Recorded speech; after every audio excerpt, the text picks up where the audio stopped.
Si el Uruguay está siendo elogiado en el mundo es por la conducta de los orientales, la conducta de los uruguayos. Y eso me genera mucho orgullo como presidente, tener un pueblo que ame la libertad y que la use con sentido social y solidario, es el sueño del pibe. O presidente do Uruguai, Luiz Lacalle Pou, tinha apenas 2 semanas no cargo quando o primeiro caso de coronavírus foi confirmado no país. 3 meses e meio depois, o Uruguai tem menos de 1.000 casos confirmados, com 27 mortes. A quarentena por lá não foi obrigatória, mas teve adesão maciça da população de 3,5 milhões de habitantes. Os resultados são reconhecidos internacionalmente. Nosso vizinho, o Uruguai, tem sido apontado como exemplo a ser seguido. Os uruguaios foram os primeiros aqui na América Latina a reabrirem as escolas e os únicos a terem entrada permitida na União Europeia. O Uruguai é o único país da América do Sul a fazer parte da lista de 14 nações que terão viajantes aceitos na União Europeia. Brasileiros não poderão entrar na Europa, a não ser em Portugal, que abriu exceções para os países de língua portuguesa sob condições específicas, com teste recente de coronavírus e justificativa para a viagem.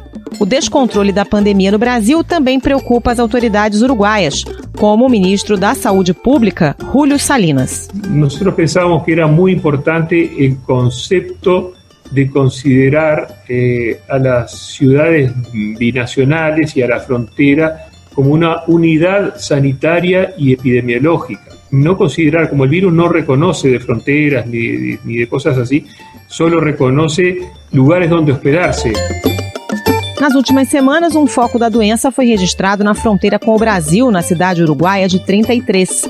As aulas nas escolas voltaram a ser suspensas e o presidente Lacalle Pou fez um alerta aos uruguaios. Y le voy a pedir disculpas un instante a la gente de 33, pero le vamos a hablar a todo el país. Nos relajamos un poco. Pero con lo que está pasando el día de hoy, retrocedimos algunos casilleros. Como o Uruguai conseguiu controlar a pandemia sem quarentena obrigatória, mesmo com a população mais idosa da região, porque o número de mortes não foi elevado, como está sendo o retorno às atividades no país vizinho e como a circulação de brasileiros deve ser afetada na América Latina enquanto o país não reduzir a taxa de contágio. Esses são os temas do Ao Ponto desta quinta-feira. Eu sou Carolina Moran, hoje sem o Roberto Maltic, e neste episódio converso com a repórter especial Janaína Figueiredo. Fique com a gente.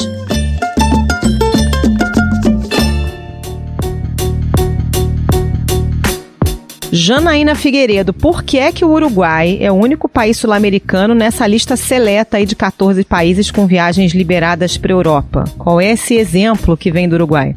Então, o Uruguai realmente está numa lista aí de países super exclusivos com acesso à União Europeia já a partir desse mês de julho. E não é uma surpresa, Carol, realmente, porque se você olhar os indicadores sanitários do Uruguai, realmente eles dão muita inveja, porque os números são absolutamente inacreditáveis se a gente pensar nos números de Brasil, Peru, Chile, né, que são os países que mais afetados hoje pela pandemia. Lembrando que a América Latina é hoje epicentro da pandemia. Tem um indicador que é muito expressivo nessa posição da América Latina, que tem 8% da população mundial e tem 45% dos mortos por Covid-19 na pandemia. Realmente, acho que isso mostra por que nós somos epicentro e por que existe tanta preocupação na Organização Mundial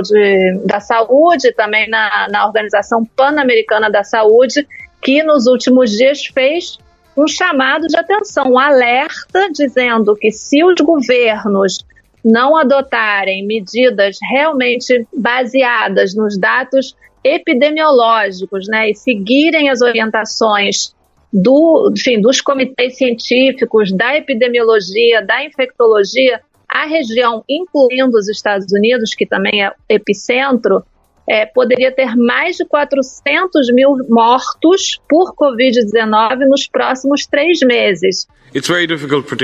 O diretor executivo do Programa de Emergências, Mike Ryan, disse que a América Latina ainda não atingiu o pico da pandemia.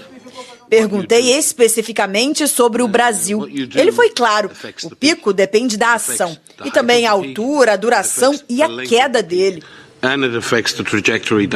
Só para dar o contexto, de onde está o Uruguai, né? Como está a região e como está o Uruguai dentro de uma região que é epicentro. O Uruguai teve até agora 27 óbitos e 932 contágios.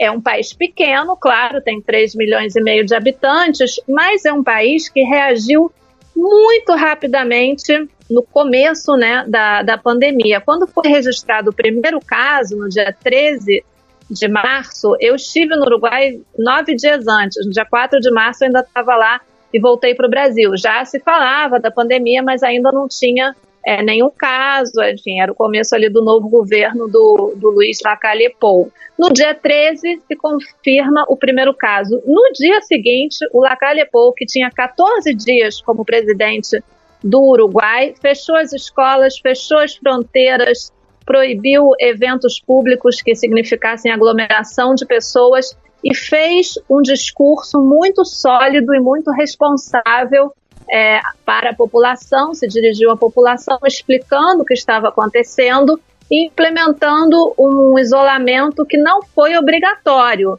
Nesse sentido, a primeira definição é declarar em forma preventiva a emergência sanitária.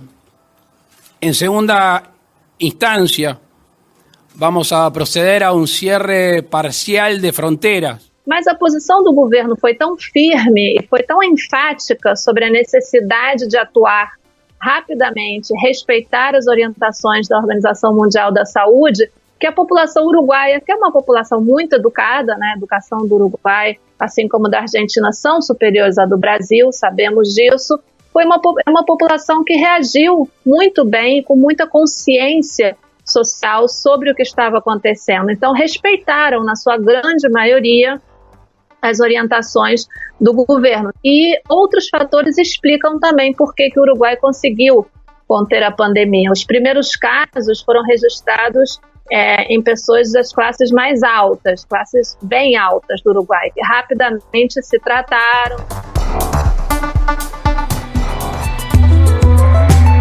Mas aconteceu também em outros países, né? Se a gente imaginar que o vírus veio de fora, a gente que tinha condições de viajar para o exterior, né? No Brasil, na Argentina, no Uruguai, lidou realmente de uma forma diferente. Sim, exatamente. Agora, nesses outros países que você mencionava, por exemplo, a Argentina, houve também uma reação rápida, houve uma reação mais drástica, uma quarentena obrigatória, que agora acabou de ser reinstalada em Buenos Aires, na Grande Buenos Aires, porque não foi contida a pandemia, mas eles não conseguiram evitar explosões de casos nos bairros populares, nas chamadas vilas misérias de Buenos Aires e da região da Grande Buenos Aires. Mas no caso do Uruguai, isso não aconteceu. E talvez por ser um país pequeno e ter um governo que realmente decidiu, desde o primeiro momento, atacar com todo o esforço possível essa situação, cada vez que aparecia um foco, eles imediatamente botavam todos os recursos nesse local para conter o foco, testar pessoas. O Uruguai faz muita testagem e desenvolveu testes nacionais na Universidade Pública, Universidade da República, em Montevidéu. Então, faz testes no nível de países europeus, Estados Unidos, muita testagem mesmo. Até 1º de junho, o Uruguai contabilizava 825 casos positivos da doença identificados através dos mais de 44 mil exames aplicados. São mais de 11 mil testes em cada grupo de 1 milhão de habitantes. No Brasil, com um pouco mais de 871 mil exames, esse número cai para 4,2 mil testes a cada grupo de 1 milhão de habitantes. E cada vez que aparece um foco, inclusive apareceu na fronteira com o Brasil, na região de Rivera, por exemplo, eles rapidamente mandam reforços da capital, de Montevidéu. O próprio presidente Lacalle Pou foi a Rivera observar e monitorar o trabalho dos sanitaristas e dos médicos, assim, realmente uma presença física do chefe de Estado, onde tinha surgido um foco que agora foi contido. Essa reunião do presidente Luiz Lacalle Pou com autoridades da cidade de Rivera, que faz fronteira com Santana do Livramento, aqui no Rio Grande do Sul, durou quase 5 horas. Perto de 1h da tarde, o presidente então concedeu uma entrevista coletiva para falar de algumas das medidas que vão entrar em vigor imediatamente para tentar conter o avanço do novo coronavírus no país vizinho. O comércio não vai fechar, mas terá que medir a temperatura dos clientes na entrada. A partir de agora, é obrigatório o uso de máscaras nas ruas de Rivera, como já acontece em Santana do Livramento. E todos os esforços colocados nisso. Então, eles rapidamente atuam cada vez que eles sentem que em alguma região do país pode haver um descontrole de casos de Covid. Isso agora está acontecendo numa cidade que chama 33, que também é próxima da fronteira com o Brasil, e ali também todos os esforços do governo estão sendo usados para impedir que aquele foco possa se expandir para outros setores do país. Que vamos a fazer uma pausa, que vamos a suspender a presencialidade educativa para a cidade de 33 hasta el viernes 3 de julho. Então, eu acho que o Uruguai atuou rapidamente, com engajamento impressionante de toda a sociedade, com um governo que atuou desde o primeiro momento, seguindo as indicações da Organização Mundial da Saúde, fazendo muitos testes, o que permite você isolar as pessoas contagiadas e que o vírus não continue circulando. E eu acho que, enfim, em grande medida, isso explica o segredo desse sucesso. Tem outros elementos muito típicos do Uruguai que me explicava o diretor do El País, que é, por exemplo, os uruguaios, eles têm o hábito, quando, enfim, você está se sentindo mal, acha que está ficando doente, as pessoas não têm imediatamente o impulso de ir para um plantão médico. Lá existe um sistema de atendimento em casa, inclusive de ambulâncias, e é muito frequente, as pessoas têm mais o hábito de chamar o médico em casa do que ir a um plantão. É um elemento talvez não tão importante, mas também a ser levado em consideração para entender esse fenômeno que permite que hoje o país já tenha voltado às aulas em muitas regiões e já esteja se reconectando com o mundo. O ministro do Turismo dizia recentemente que o plano deles é justamente esse, é ver com que países eles vão poder voltar a se conectar por via aérea, principalmente, sabendo que, enfim, que a situação pode ser controlada. O Uruguai permitiu a reabertura de hotéis e pousadas para a retomada do turismo interno. A abertura para turistas do exterior ainda não tem data para acontecer. Segundo o Ministério das Relações Exteriores, o país vai avaliar a possibilidade de uma política de reciprocidade na abertura de fronteiras com a União Europeia. Claramente o Brasil não está nessa lista, nem a Argentina, não sei, talvez o Paraguai. Eles vão selecionar os países com os quais eles sentem que o Uruguai pode voltar a se relacionar, né? Os cidadãos podem ir e vir com certa tranquilidade, Carol. Agora, você estava falando desse hábito, né, de chamar o médico em casa. Para quem mora no Brasil e depende do Sistema Único de Saúde, soa como um sonho, né? Quase uma fantasia, porque a pessoa chega no hospital e não consegue atendimento e tal. Tem a ver também esse bom resultado do Uruguai com alguns anos de investimento em assistência médica, em programas sociais. A taxa de pobreza lá é de menos de 9%.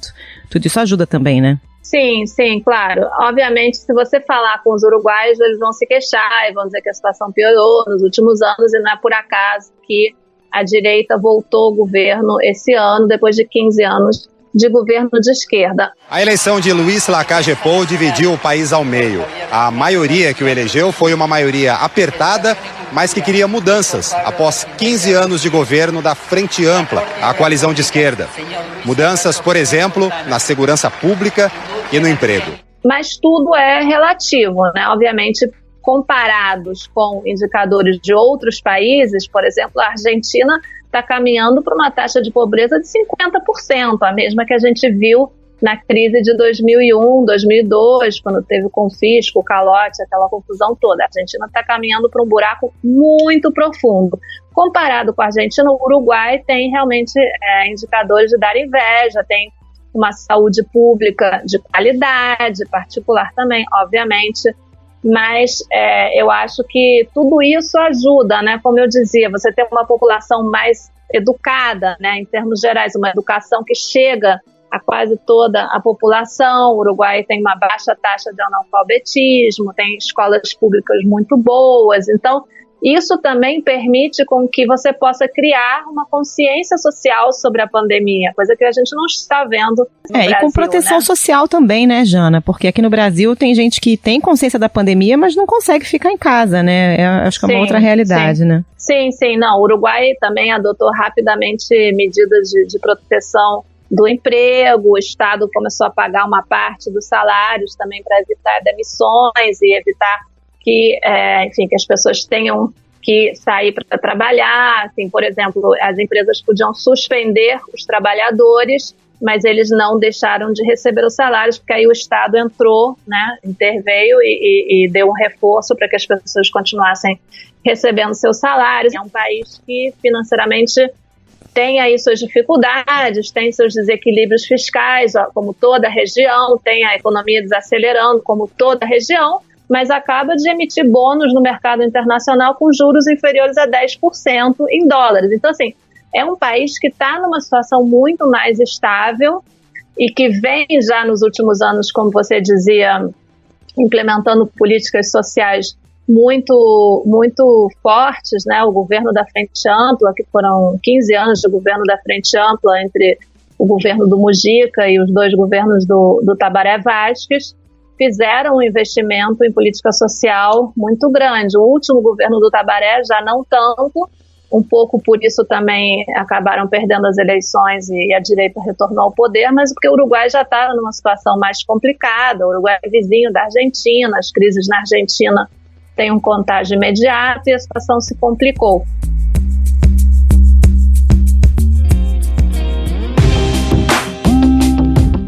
A situação no Uruguai é realmente um ponto fora da curva na região, né? Porque essa pandemia deixou muito evidente a fragilidade dos sistemas de saúde em vários países, mesmo naqueles onde os números da Covid não são tão altos.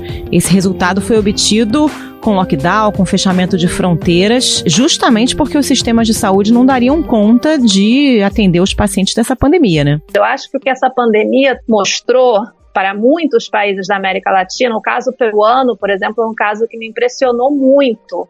Quando eu fiz uma matéria especificamente sobre o Peru, os analistas me diziam que quando a pandemia começou, em todo o Peru havia 800 leitos de CTI, em todo o país. Olha a precariedade da situação sanitária peruana, que hoje está com um problema grave, por conta de não ter investido durante décadas no sistema de saúde. A situação das pessoas nos estados mais afastados de Lima é muito complicada, muito, muito complicada. Nem falar na Amazônia peruana, né? Ali as pessoas realmente estão muito, muito abandonadas pelo sistema, pelo Estado. A situação é realmente muito difícil. Já o Chile, por exemplo, é um país que reforçou o seu sistema de saúde, mas tem uma questão de acesso ao sistema. E sabendo disso, o governo fez um convênio de parceria entre os hospitais públicos e particulares que ajudou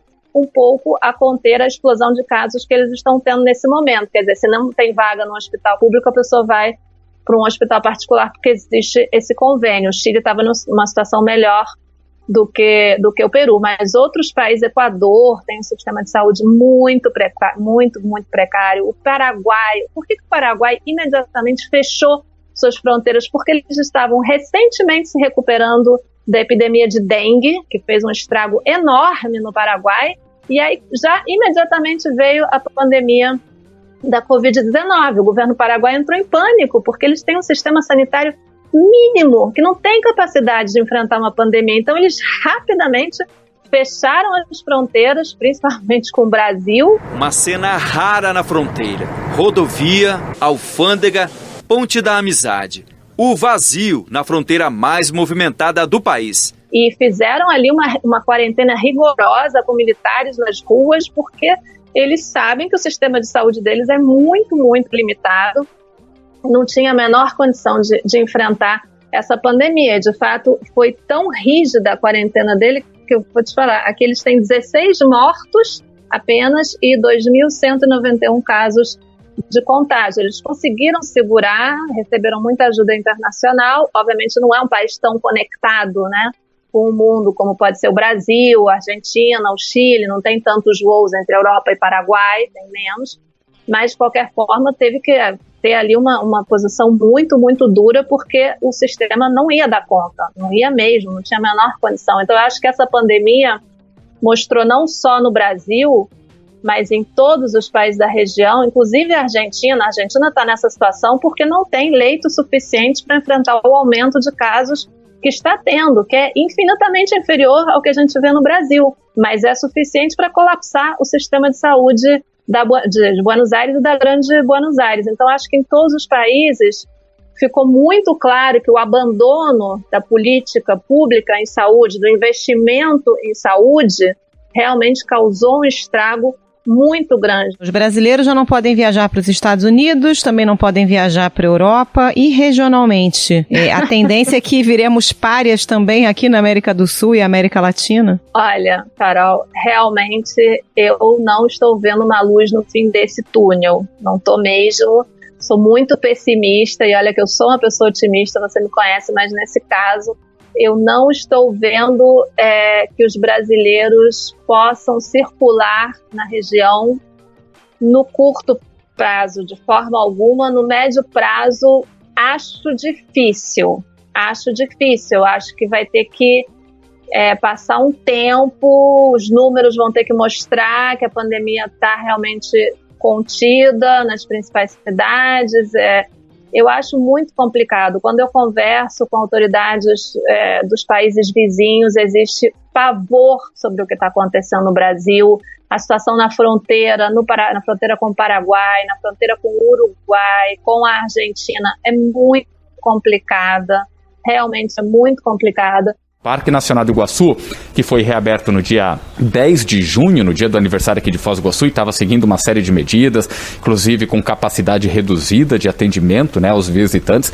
O parque fecha, já está fechado a partir de hoje. Então eu acho que enquanto o Brasil não der sinais de que está enfrentando realmente com responsabilidade e respeitando as orientações dos epidemiologistas e dos infectologistas, enquanto continuar essa situação caótica de que abre uma cidade, fecha outra, abre, não recua, não, agora vai, não vai.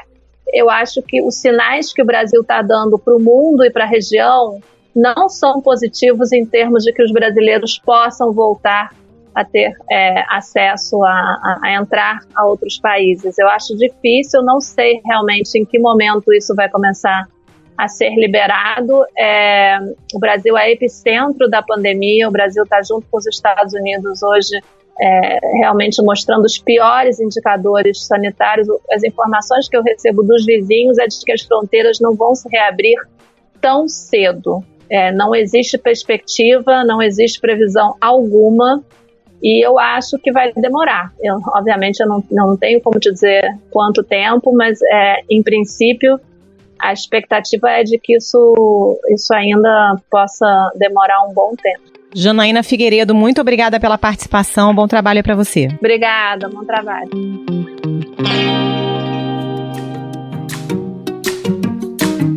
Esse foi o Ponto de Hoje, o podcast diário da redação do Globo. Nessa conversa a gente conta com a participação de toda a equipe do jornal, as mesmas pessoas que levam até você informação e análise de qualidade todos os dias. Quer saber mais? Assine o Globo. Acesse assineoglobo.com.br e confira todas as notícias e reportagens especiais. Lembrando que o conteúdo de serviço sobre o novo coronavírus está aberto, não é preciso ser assinante. A edição deste episódio é do João Guilherme Lacerda. Até mais.